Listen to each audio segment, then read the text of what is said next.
Hi everyone, hello प्यारे बच्चों, क्या हाल चाल, कैसे हैं आप सब लोग। तो I hope I am audible and visible to all of you.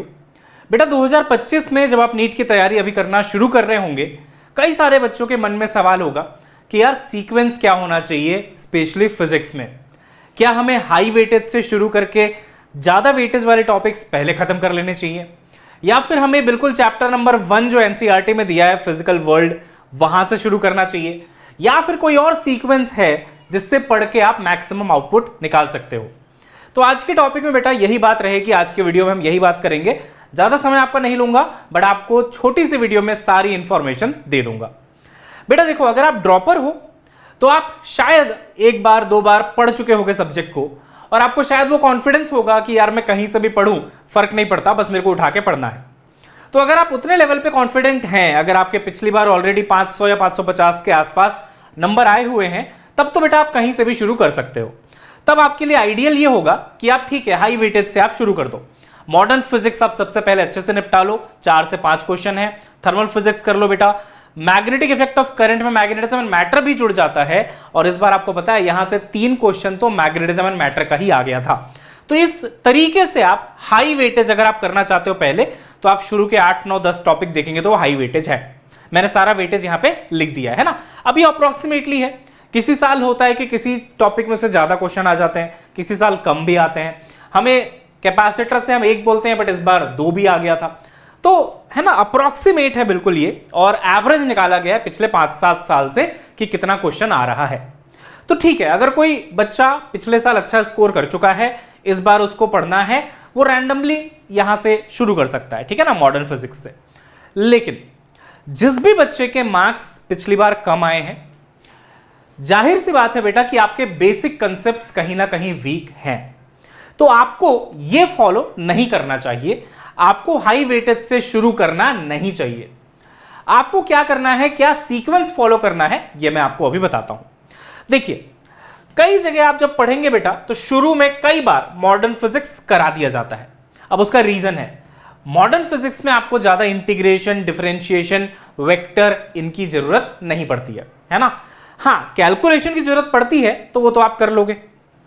लेकिन अगर आपकी कैलकुलेशन भी वीक है, तो आपको मॉडर्न फिजिक्स से बिल्कुल शुरू नहीं करना चाहिए। आपको बेटा शुरू करना चाहिए सबसे पहले बेसिक मैथ्स के साथ, है ना।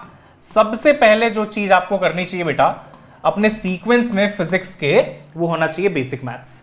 अब इस बेसिक मैथ्स में क्या क्या आता है सर? तो जैसे कई बच्चे ना कंफ्यूज रहते हैं, सर 10 की पावर 2 इंटू 10 की पावर 3 है, तो इसका आंसर क्या आएगा, है ना। 2 की पावर 2 प्लस 2 की पावर 4 है, सर इसका आंसर कैसे निकाले। सर कई बार हमें ऐसा दिख जाता है कि 8 की पावर में 3/2 है, इसका आंसर कैसे निकाले। तो ये छोटे मोटे कैलकुलेशंस अगर आप इनमें थोड़ा भी अटकते हो, तो आपको सबसे पहले बेसिक मैथ्स में इन चीजों का एक बार रिवीजन कर लेना चाहिए। क्योंकि मैं समझता हूं कि 10th के बाद शायद आपने 11th में बायोलॉजी इसीलिए ली थी क्योंकि मैथ्स से आपको बहुत ज्यादा प्यार नहीं था। लेकिन रियलिटी ये है कि मैथ्स के बिना फिजिक्स में कुछ हो नहीं सकता। तो ये बेसिक मैथ्स में ये जो मैंने बताया सिंपल कैलकुलेशंस, इसके अलावा बेटा इंटीग्रेशन हो गया, डिफरेंशिएशन हो गया, ये आपको एक बार पढ़ना चाहिए। तो जो भी बच्चे चाहते हैं कि एकदम स्क्रैच से आपकी तैयारी हो, बढ़िया तैयारी हो, अच्छे से पढ़ो और आगे जाके फिजिक्स में दिक्कत ना आए, सबसे पहले आपको करना चाहिए बेसिक मैथ्स। उसके बाद बेटा आपको करना चाहिए वेक्टर्स। अब आप बोलोगे सर जैसे हमें तो बोलते हैं ऑप्टिक्स, वेव ऑप्टिक्स में जरूरत नहीं है इन चीजों की। बेटा वेव ऑप्टिक्स में भी जब तो इंटरफेरेंस पढ़ोगे ना तुम, तो वेव्स को रोटेटिंग वेक्टर की तरह कंसीडर करके फेजर की तरह सॉल्व करते हैं। एसी में फेजर की जरूरत पड़ती है बेटा, है ना। वेव में आपको पैरेललोग्राम लॉ वाले फॉर्मूला की जरूरत पड़ेगी।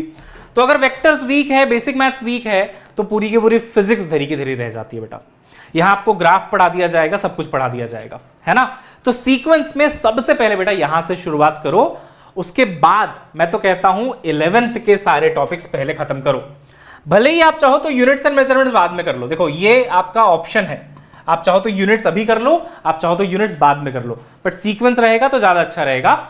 इसके बाद बेटा आपका जो मैकेनिक्स वाला सारा का सारा पोर्शन आता है ना, यानी कि आप कर लीजिए मोशन, है ना, 1D में। उसके बाद आप कर लीजिए मोशन 2D में, जिसमें प्रोजेक्टाइल वगैरह आ जाएगा बेटा। फिर आपको करना चाहिए NLM प्लस फ्रिक्शन करना चाहिए बेटा आपको। अब आप पूछेंगे सर इसकी क्या जरूरत है, तो 12th में जब आप इलेक्ट्रोस्टैटिक्स पढ़ोगे, कोई भी टॉपिक पढ़ोगे बेटा, मैग्नेटिज्म पढ़ोगे, सब में इन चीजों की आपको जरूरत पड़ेगी।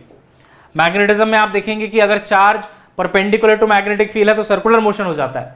फिर आपको याद ही नहीं रहेगा, पता ही नहीं रहेगा सर्कुलर मोशन काम कैसे करता है, कौन कौन से फोर्सेस लगते हैं, तो फिर आप कैसे पढ़ोगे इस टॉपिक को। इसलिए एनएलएम फ्रिक्शन, फिर आपका बेटा 7th में आ जाता है इसके बाद वर्क पावर एनर्जी, इसी में थोड़ा बहुत आपको सर्कुलर मोशन भी पढ़ा दिया जाता है। फिर आपका आता है बेटा सेंटर ऑफ मास और कोलिजन, है ना, centre of mass plus collision, जहां पे मोमेंटम कंजर्वेशन आ जाएगा। और फिर आपको पढ़ना चाहिए जो है रोटेशनल मोशन, है ना, रोटेशनल मोशन। तो ये सीक्वेंस आप फॉलो करो और कोशिश करो कि यार बेसिक मैथ्स, वेक्टर्स और मैकेनिक्स, इसको हम लोग मैकेनिक्स बोलते हैं, ये आपका सबसे पहले खत्म हो आपकी प्रिपरेशन में।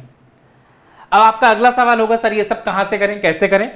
तो बेटा बहुत जल्दी इस चैनल पे मैं 11th का कोर्स शुरू करने वाला हूं फ्री ऑफ कॉस्ट, और ये बेटा डिटेल्ड कोर्स होगा, है ना, ऐसा नहीं होगा कि वन शॉट होगा, डिटेल्ड कोर्स होगा। और जो बच्चा एकदम जीरो पे भी है वो भी इसको देख सकता है, और जिस बच्चे ने ड्रॉप लिया है, मान लो एक बार अच्छा परफॉर्म कर भी चुके हैं, वो भी इसको देख सकते हैं बेटा। सबके लिए बहुत ज्यादा हेल्पफुल होगा। सारी थ्योरी कराई जाएगी और बहुत सारे क्वेश्चंस भी कराए जाएंगे इसमें, ठीक है। और ये अभी तक जो यूट्यूब में कोर्सेस आए हैं बेटा उससे बिल्कुल अलग होगा। इसके लिए हमने पूरा एक अलग कंटेंट प्लानिंग करी है ना, तो एकदम स्क्रैच से हम शुरू करने वाले हैं। इसके बाद बेटा जो आपका फ्लो है, या तो आप इसके बाद जैसे ग्रेविटेशन दिया है ना चैप्टर में 11th में, वो कर सकते हो, और फिर पूरा आप सॉलिड्स, फ्लूइड्स, थर्मल कर सकते हो, या फिर इसके बाद आप चाहो तो यहां के बाद आप 12th में भी शिफ्ट कर सकते हो, क्योंकि इतना जब आपको आ जाएगा ना मैकेनिक्स, तो आपको इलेक्ट्रोस्टैटिक्स में दिक्कत नहीं आएगी, आपको मैग्नेटिज्म में दिक्कत नहीं आएगी, तो यहां के बाद आपके पास ऑप्शन रहेगा। बट शुरू में ये 9 चैप्टर्स आपको सबसे पहले इसी सीक्वेंस में करना चाहिए, ठीक है। तो ये सीक्वेंस अगर आप फॉलो करोगे बेटा, आपको फिजिक्स में डर नहीं लगेगा, क्योंकि ये बेसिक्स जब क्लियर है, फाउंडेशन जब क्लियर है बेटा, तो आप आराम से चीजों को समझ सकते हो और बहुत अच्छे से उनको अप्लाई कर सकते हो, ठीक है। बाकी जिनको वेटेज वाइज करना है मैंने आपको ये दे दिया, इसका आप स्क्रीनशॉट ले लेना, है ना। वेटेज वाइज करना है तो ये सब बेटा हाई वेटेज टॉपिक्स हैं, और ये डिक्रीजिंग ऑर्डर में आपको दिया हुआ है, ठीक है। बट वही है, कंसेप्ट तो बिल्ड होगा जब आप सीक्वेंस से चीजों को अच्छे से करते चले जाओगे, राइट बच्चों। चलिए, अच्छा आपने नीट 2024 तो दिया है ना, उसका रिजल्ट भी आ जाएगा कुछ दिनों में। बट बेटा नीट 2025 में, मतलब उससे पहले ही हम आपको एक री नीट का मौका दे रहे हैं, ताकि आपको एक पता तो चले कि यार अभी अगर मेरा एग्जाम होता नीट का तो मैं कहां स्टैंड करता, और उसके हिसाब से आप एक्शन ले पाओगे आगे जाके। तो बेटा 26 मई को, कौन सी तारीख को बेटा, 26 मई को, है ना, we are going to conduct re NEET for 2025-2026। आप रीस्टार्ट करिए अपनी नीट प्रिपरेशन को with us, stand a chance to get featured with your favourite master teacher, है ना। मेरे साथ आपको फीचर होने का मौका मिलेगा, अगर आपके अच्छे नंबर आते हैं तो आपको मेरे साथ फीचर होने का मौका मिलेगा, और साथ ही साथ बेटा आपको पता चलेगा आप कहां स्टैंड करते हैं इस कंपटीशन भरे नीट के एग्जाम के ऊपर, ठीक है। और बेटा स्कॉलरशिप भी मिलेगी आपको based on your NEET 2024 actual score, जो आपका 2024 का एक्चुअल स्कोर है उसके हिसाब से आपको हम स्कॉलरशिप भी देंगे। फ्री में आप एनरोल कर सकते हो, ठीक है, इसका कोई चार्ज नहीं है, री नीट का कोई चार्ज नहीं है बेटा। एक आपको फील आ जाएगी कि यार ठीक है 25 में कैसे प्रिपरेशन करनी चाहिए, क्या करना चाहिए, और ये टेस्ट ज्यादा लंबा भी नहीं है, शायद ये 1 घंटे का टेस्ट है बस, है ना। It is just for 1 hour, okay. इसको दीजिए और बढ़िया से पता करिए कि क्या चल रहा है। इसके अलावा बेटा अगर आपको एडमिशन लेना है तो ऑफलाइन में हमारे पास सब जगह सेंटर खुल चुके हैं ऑलमोस्ट, है ना। दिल्ली के जनकपुरी में भी सेंटर है, और वहां पे भी अभी आपकी स्कॉलरशिप दी जा रही है आपको। ऑनलाइन आप जानते ही बेटा मंथन नीट बैच है, वहां पे भी आप जाके एनरोल कर सकते हो, है ना। तो री नीट दो यार, ठीक है, और अगर आप अच्छी रैंक लाते हैं तो हम आपके साथ होंगे, है ना, यूट्यूब के ऊपर। चलिए बच्चों, बाकी वेटेज का मैंने बता दिया, सीक्वेंस का मैंने बता दिया, और मैं बिल्कुल इसी सीक्वेंस में शुरू करूंगा यूट्यूब पे कोर्स, है ना। सबसे पहले बेसिक मैथ्स कराऊंगा बढ़िया से एकदम डिटेल में, फिर वेक्टर्स कराऊंगा, उसके बाद ही फिर हम लोग आगे बढ़ेंगे बेटा, ओके। चलिए फिर मिलते हैं नेक्स्ट क्लास में, तब तक के लिए bye bye, have a nice day, see you soon, bye bye बच्चों।